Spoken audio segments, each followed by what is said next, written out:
Hello, my name is Christopher Bonnickson, and I will be doing my semester project on the remnants of Adam Smith in our economy.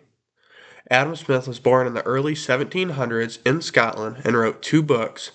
Based on these two books and his view on our economy, he became known as the father of modern economics. He also deduced three laws that we still have in effect today. These laws include the law of competition, the law of self interest, and the law of supply and demand. The law of competition simply states that each individual is going to want to do what is best for themselves. So it's really close to the law of self interest. Competition more is in the business sense, from what I've read, and that each company has to do what's best for the brand and how they can create products that will best fit what they're trying to produce at a price that's efficient. The law of self interest is more on the personal side, and that each person needs to have a plan on how they want to go about life and what they can do to best create the life for themselves. The law of supply and demand, which we've read about, supply is that what is being produced or what is able to be there. Like labor is part of the law of supply, and that we can only supply so much of it. The law of demand is the other side on what people want or what businesses need. And then where these two lines cross is the fair market value, or what price is determined as the fair market value for our supply and demand. Adam Smith also was in favor of the laissez-faire economic system. He believed that we should have minimal government interference and regulations in our economic system. He believed that without those, we could create a perfect competition marketplace and be able to work in such a way that there was no need for somebody to monitor our economy. This also goes into the economic hand, or the invisible hand, way of thinking. He says through competition, supply and demand, and self interest, the markets will stay in a harmonic balance and keep themselves regulated. With this idea in mind, people would be able to go about their days with their best interests in mind and not worry about what would happen or if they would be punished for stepping outside of their role in the economy. He addresses the idea of the economic man.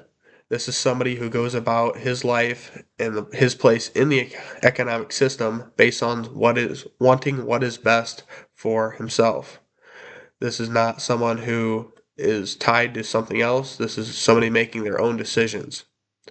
He discusses the division of labor and the ideas of utilizing the assembly line to maximize production. I've personally been through production facilities that have all used a assembly line, and it's a great idea, and we've known that it works for many years now. The assembly line really focuses on specializing. Each person has their own job so that you have the most production of somebody doing the same thing over and over again and knowing how to do that very well. This idea of specialization of labor and focus on the factors of production is what led to the Industrial Revolution of the 18th century. It started in Great Britain, and then as we saw what was happening, the United States started to get those ideas brought across, and we were able to better use those ideas to create a more efficient society. He pushed for a GDP system of evaluation to be created and wanted countries to trade. With this system based on gross domestic product, countries were better able to evaluate the value of the trades. The gross domestic product gives us a number. It's more of a physical thing that we can look at to evaluate how we're doing, as well as it helps to gauge the size and the health of the economy. This system of valuation also is in effect because of exchange rates and the cost of doing business or traction cost in the economy and the global scale. Ideas that are still relevant today are that the United States pushes to have a strong economy with many jobs and many types of jobs in the country. We utilize trade to get products that we do not have and send off items or export items that we make in excess. The country's next president is focused on revamping the job market in the United States and trying to incentivize companies to bring their production plants to the United States. The idea of competition is heavily involved in the markets as one of the reasons for companies moving their production facilities so they can compete with other firms' prices. It goes back to the idea or the law of competition, the law of self-interest for those companies needing to make their own best decisions, and then the law of supply and demand of do we have enough workers, are we able to pay them enough, or is something like the minimum wage going to affect what we are able to do for that law of supply and law of demand. Another aspect for the economic man that we have to think about sometimes is the cost of living and the overall toll on someone that is making a life for themselves.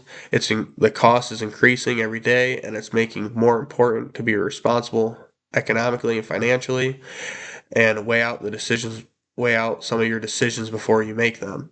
The economic man is set up, or is the idea that each person can go about their business themselves, and that goes straight into this cost of living of that each person has to be able to make their own decisions and not be subject to somebody directing their ways before they can think about it themselves. This is not by any means a full guide on the ideas of Adam Smith, but it is just a few of the ideas that I found that he felt very strong about in his ways.